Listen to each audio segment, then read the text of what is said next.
Kasi hindi pa naman sila nag-delete, hindi pa naman sila pwede for mating. Kasi dapat nasa 20 to 30 years old na sila pwede. Okay. Ang dami silang living dinosaur or living creatures because they exist 240 million years ago.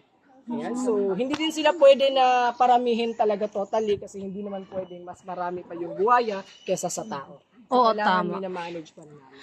Hanggang ilang years yung They can buhay? reach their lifespan up to 200 years in captivity. Sa wild naman 60 lang kasi 60 to 70 because hindi naman sila hindi na naman buhaya yung kalaban nila sa wild. Marami pang hayop yung kalaban sa wild. Kaya mababa lang ang population.